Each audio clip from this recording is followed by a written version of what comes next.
Ladies and gentlemen, I take pride in introducing the greatest show on earth.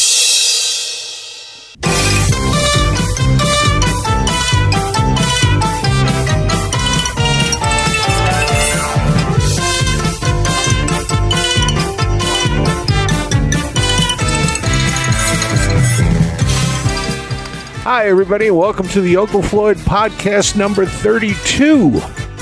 My name's Scott Gordon, and we're going to get into this right in a couple of minutes now, a couple of seconds, actually. And I didn't get a chance to go see Uncle Floyd this week. As a matter of fact, I did go see Uncle Floyd this week. And unfortunately, he was not able to do the podcast.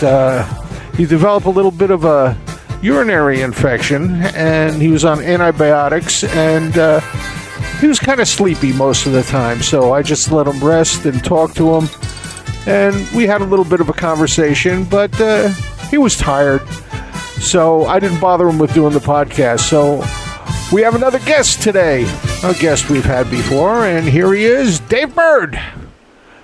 Hey, Dave. Hey, buddy. Here I am. The world has been waiting for.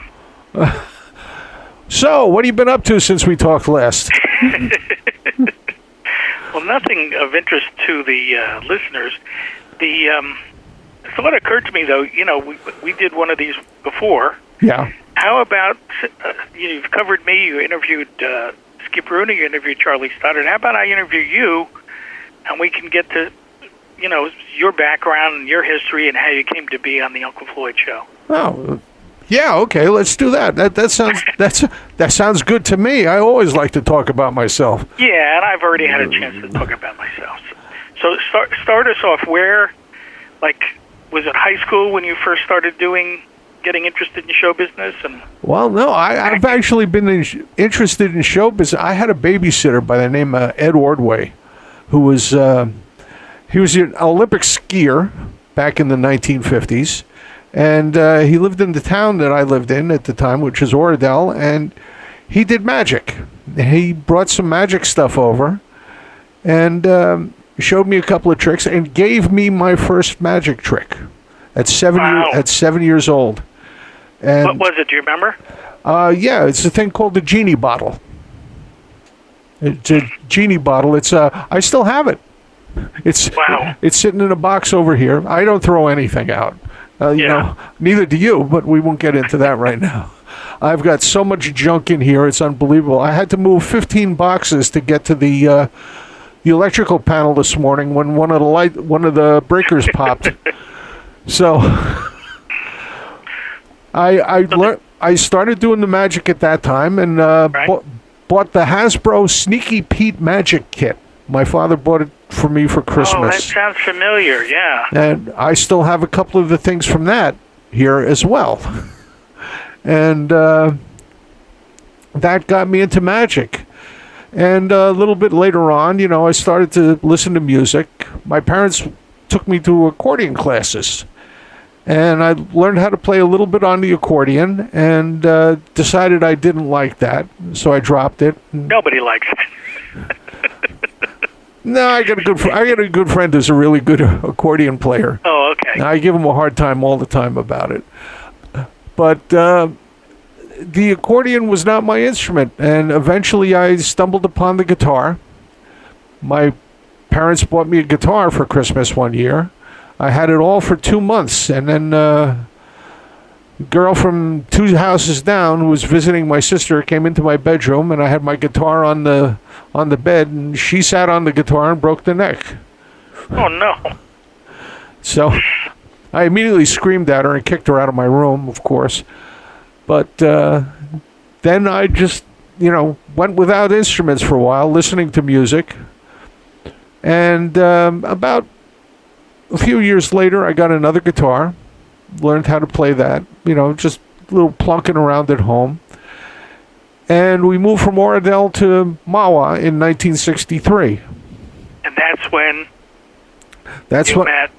That's when I discovered the fact that Les Paul lived down the street. Right. And so how far away was he physically? Did you walk, or would you take your bike, or how did you get to his house? Well, we lived on Route 202, and he lived up on the hill off the side of Route 202. Oh, wow.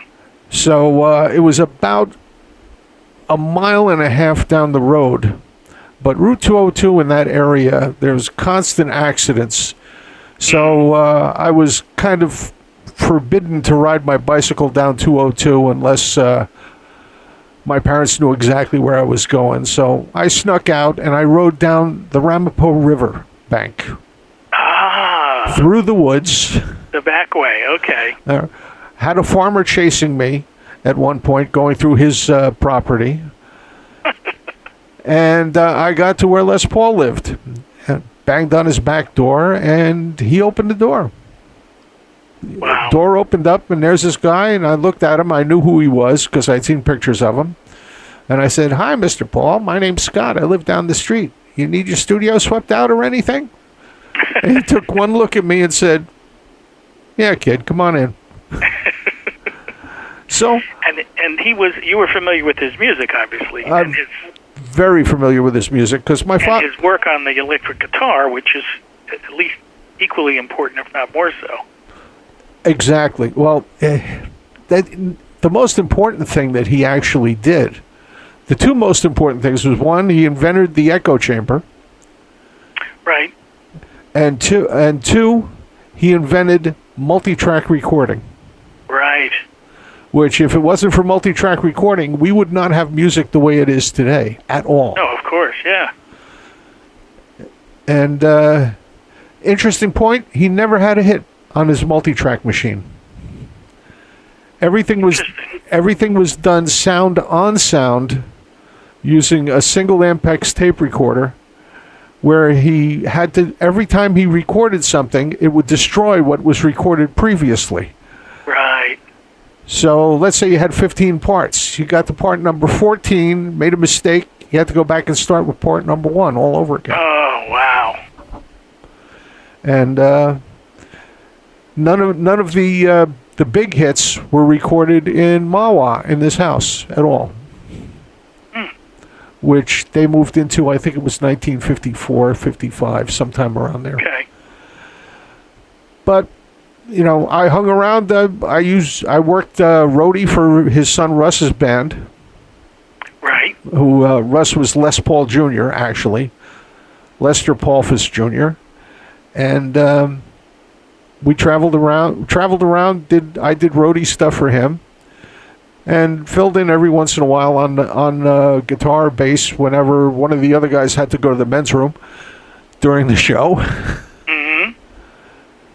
And I learned recording, I learned electronics. Everything I do today, I learned the basics through Les Paul. Right. Wow. That's as far as your whole career to that turning. If you hadn't moved to Mahwah, if you'd stayed in Oradell, we wouldn't be having this conversation. I don't know about that because Al Caiola lived in Oradell. Oh, there you go. So I might have run into him eventually. Might have run into him.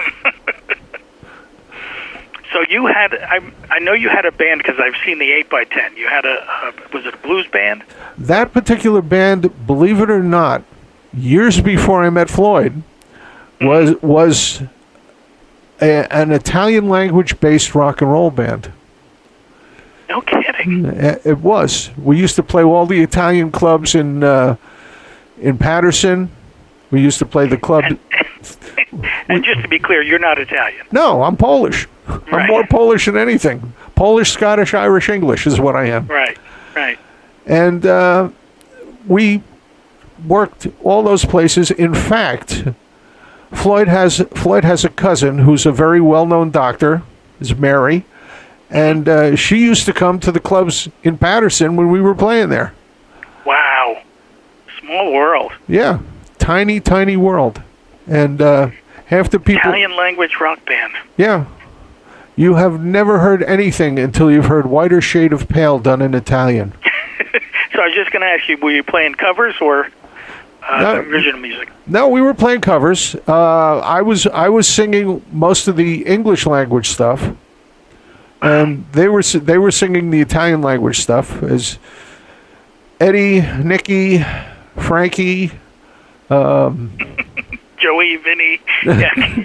No. There was a Vinny at one point, but that was that. And I was also at that point I'd also gotten into performing completely.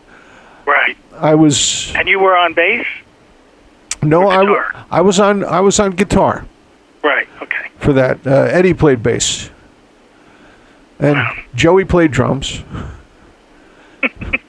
So I was the only one without an E on the end of my name. Yeah, right. So, Scotty. All right, Captain. And, So you had the music bug, and you also had the magic bug.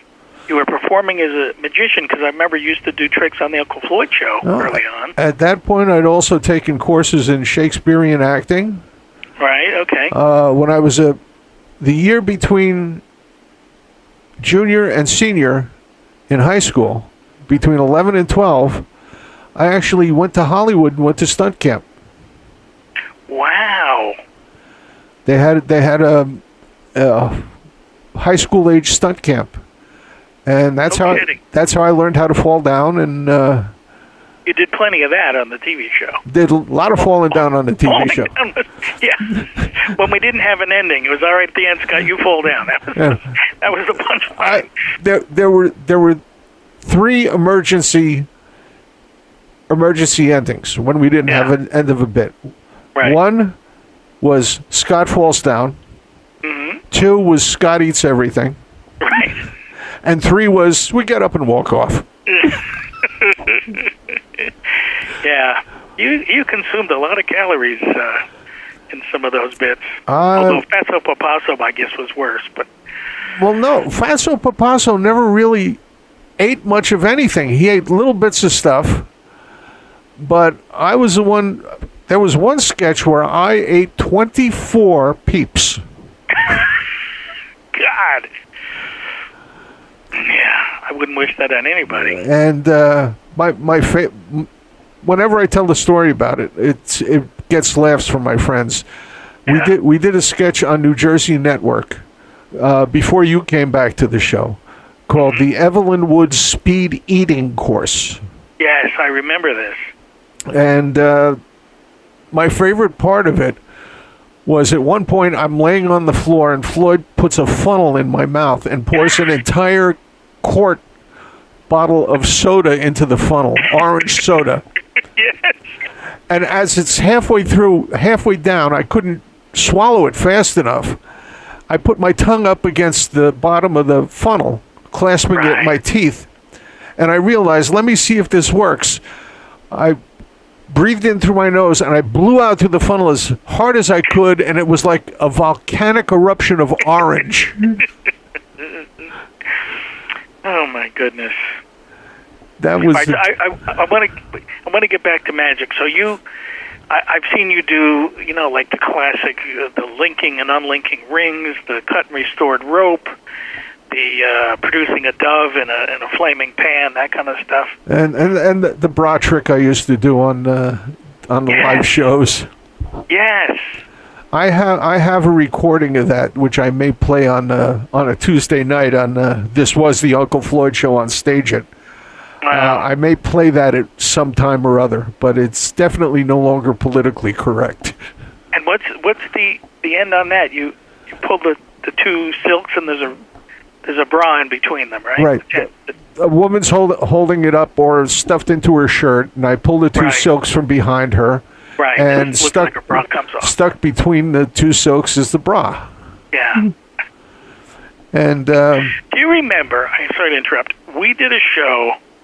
I can't even tell you what town it was. We were booked for 2 shows in some sort of a hotel, and they had a makeshift stage. It wasn't a proper stage, and a little riser.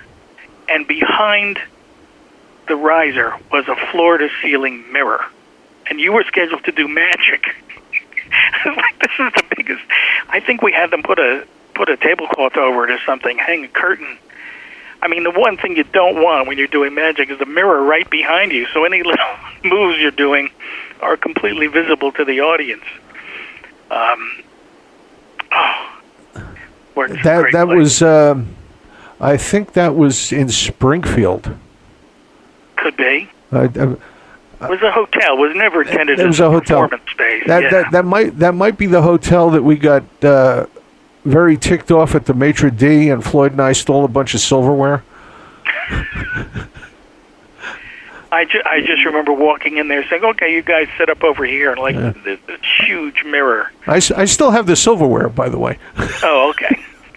All right. So wait, now there's more to this magic thing though, because your main skill was mentalism, right? You were part of the National Mentalists Association, or whatever it's called.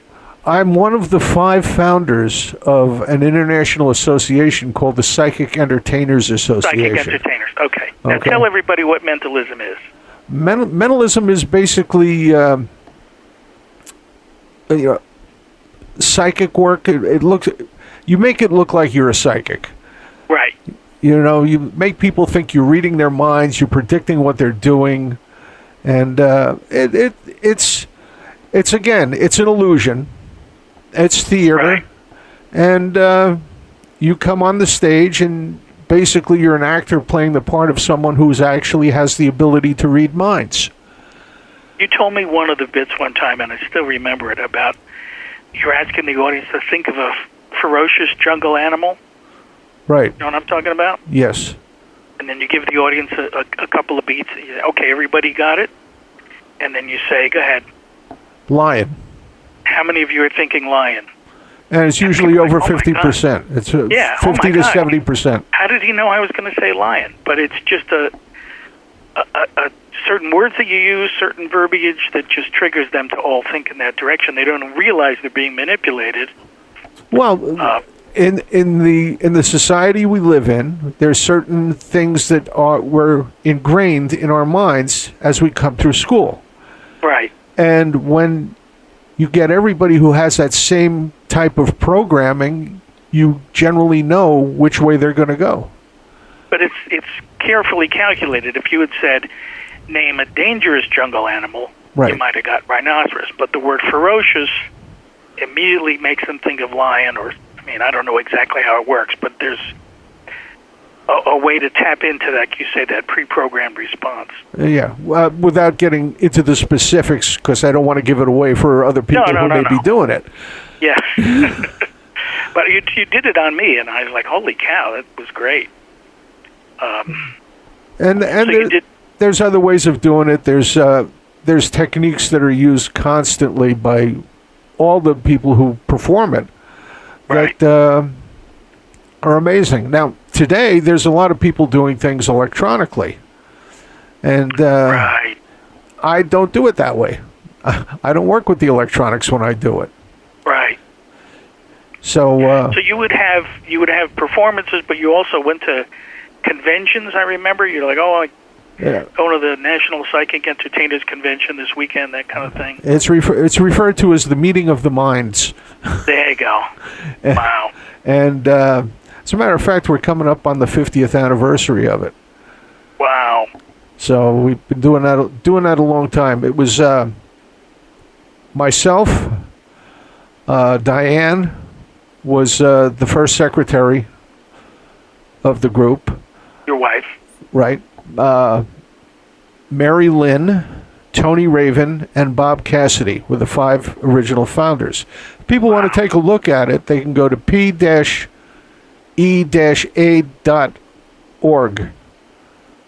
on the internet, and if you check on About, you'll see a picture of me. Picture of the 5 founders there. Right. See, I think this, I could be wrong, but I think this is interesting to the listeners here, because this is so completely apart from the Uncle Floyd show, eating props and falling down. This is a whole other side of you. Well, there's the other fact is I've rolled cars, I've fallen down stairs, I've jumped off buildings. I was just going to ask about that. Yes. So. And what's that organization called? The Stuntman's. There's the East Coast Stuntmen's Association. As a matter of fact, I still have the T-shirt around. I haven't worked with it in a long time. that was given to me by Rich Curtis, who was a member who gave me the shirt. It kind of inducted me in, and he was working with the World Wrestling Federation for a while. Right. So that's another entrance I had into that organization. I remember you on the TV show taking falls, falling in such a way so you didn't hurt yourself. And then as we all got older, you started wearing more and more knee pads. Those floors were concrete. I mean, that's not something you want to mess with. Well, I was wearing the knee pads just about all the way through. I had them back in the 416 Eagle Rock Avenue days. But that was a wood floor, right? That was a wood floor with a carpet on it. The carpet, yeah. Big difference. But I weighed 317. Yeah. If I did falls on my knees at 317, I would have totally shattered my kneecaps. Right. It's funny, I mentioned that in the article I wrote just recently. I don't know if people have been keeping up with that on the Friends of Floyd group on Facebook, about Stiv Bators covering that song from Cleveland, whatever it was. It's Cold Outside. And then dropping to his knees on a concrete floor. It was a great move, but it must have hurt like heck. And he didn't wince. He just went on with his performance. But I bet he iced his knees all the way home. It was not you can't be falling on concrete. It's not something to mess with. Well, I've been through my share of pain with the Uncle Floyd show too. Yeah. We've mentioned it before. If nobody's heard the story, it was working with Doug Van Horn, who was back on the Giants, and we had choreographed an entire fight scene where he supposedly beat me up. And take one, they hit the wrong button and they got the wrong camera. Take two, we were out of the light, so we had to do it again. Take three, I'm on the floor and he jumps down on top of me and connects with my rib cage with his knee and breaks three of my ribs. Oh, man. Take five we used. Oh, God. Right? Because take four was fine, but I couldn't deliver the line because there was still too much pain. The natural juices hadn't kicked in yet. So we tried take five. It was going to be the last take we did. And it was. I delivered the line and it was over with. But I went home with 3 broken ribs that day. That was at New Jersey Network. Penetrate a lung or something. My God. So, ain't that fun? Yeah. So what are we leaving out here? We got my guitar, we have magic, mentalism, stunt work, Shakespearean acting. Yeah, as a matter of back to that, we really didn't get into that. I was trained in Shakespeare. I met my wife Diane in a theater group. Right. I was doing special effects, there's the magic, and lighting design for a production of Bell, Book and Candle where she was playing Gillian Holroyd, the female lead. Okay. And we hated each other. I thought she was stuck up and she thought I was a nut. And eventually we got to know each other a lot better. And wasn't there a story, I don't know if I'm remembering this correctly, where Diane threw up on you? and then that's how you became close because she was wearing or you were wearing what she had for lunch?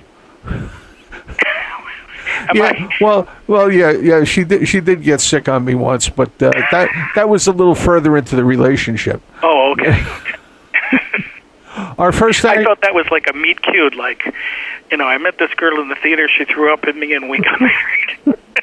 That's a great story. I should tell it that way. Tell it that way, yeah.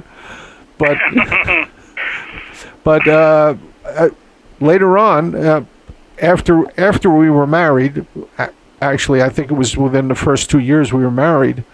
I was part of a group called the Joe Jefferson Players, and we did a production of Richard III, where I played Richard. I had the male lead. Wow. And this was at age 25 or 26. Made glorious by this son of York, right? That's your... Now is the winter of our discontent, made glorious summer by this son of York. I knew if I gave you the cue, you would do this. But the interesting part of it was a competition for the New Jersey Little Theater League, and we came in second. Wow. I got second place for playing Richard III. Wow. And afterwards, as I'm taking the makeup off, one of the judges looks at me and he says, "How old are you?" I said, 26. He says, "If I knew you were that young, I would have given you a much better score."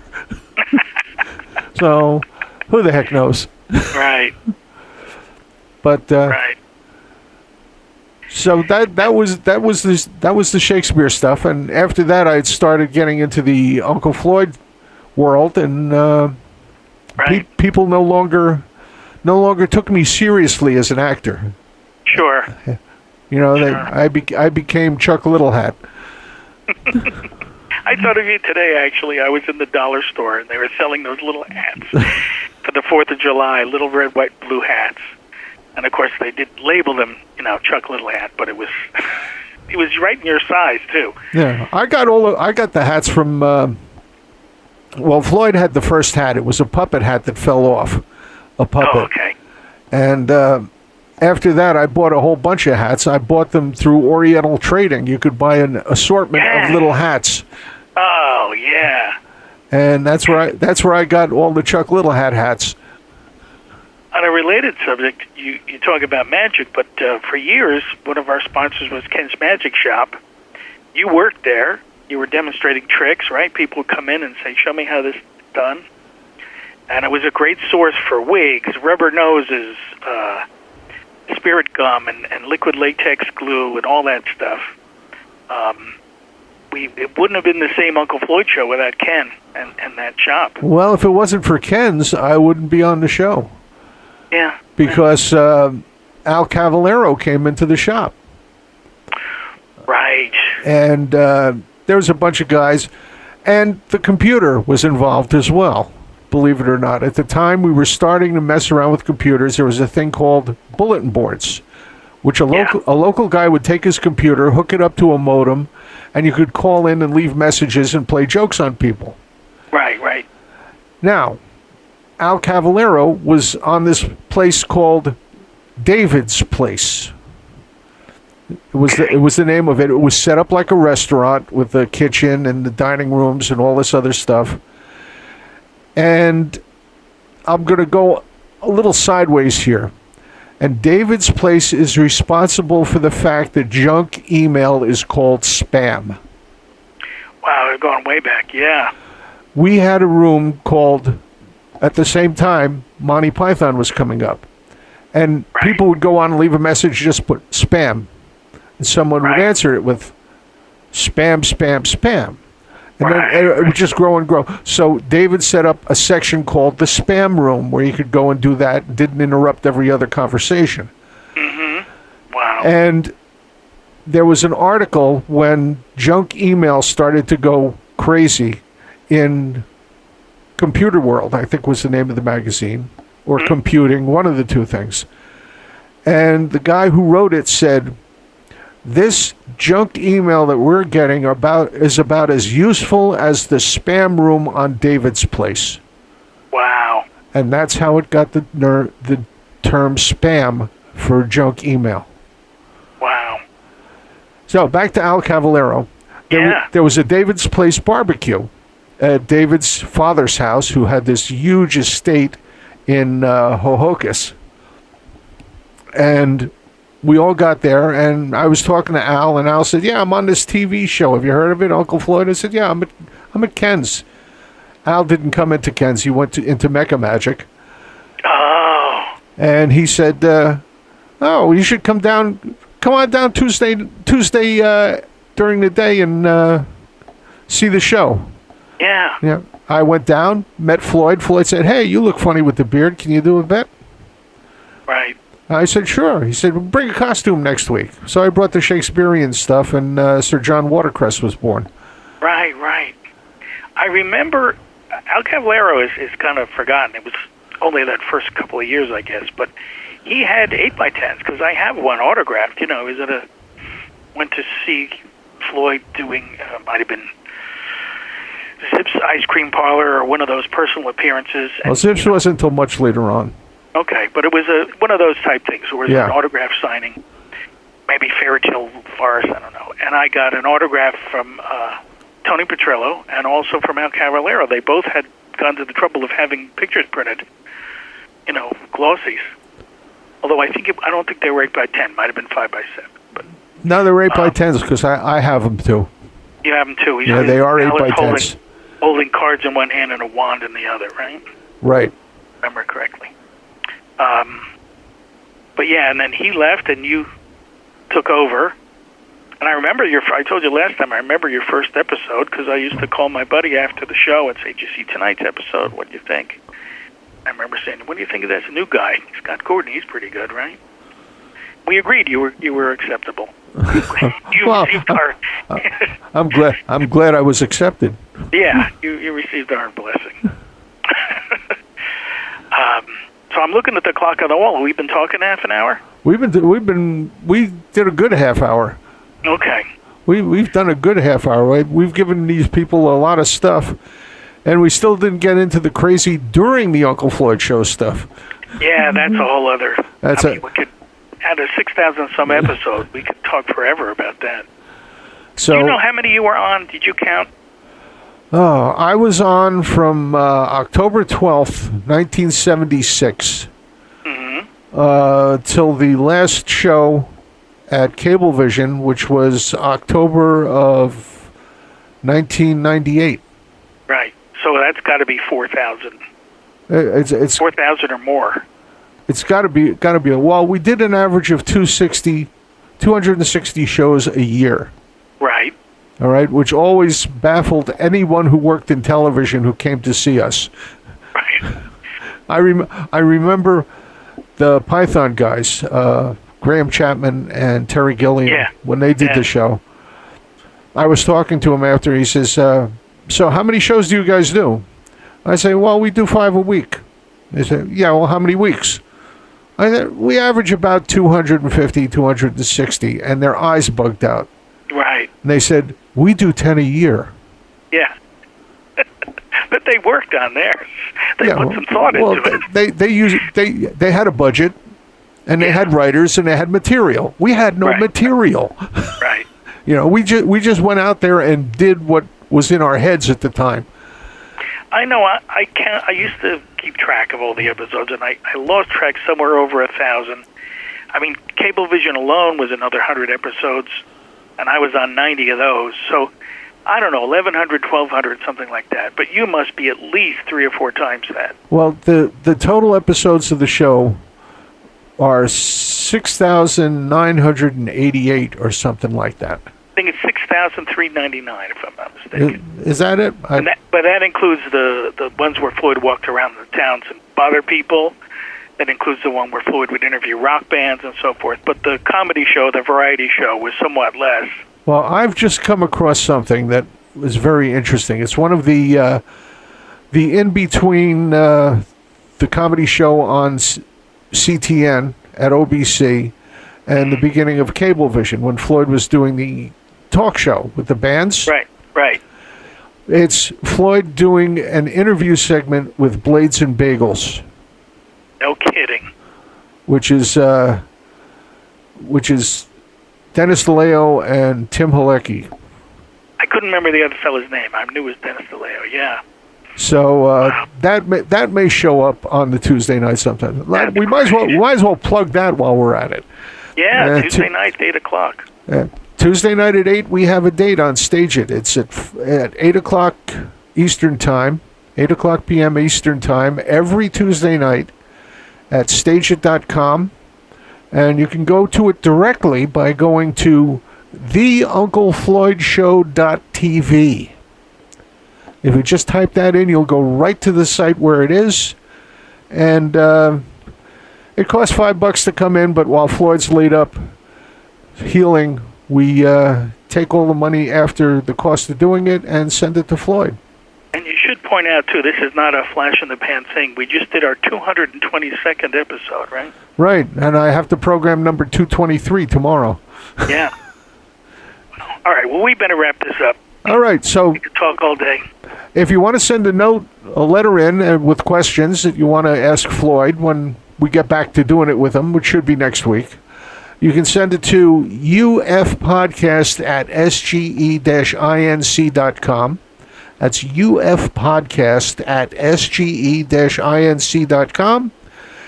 And we'll answer your questions. If you got questions for me, we've got the other guys have been coming in and doing the shows. I'm working on getting Neto over here. And because he doesn't talk too well over the phone.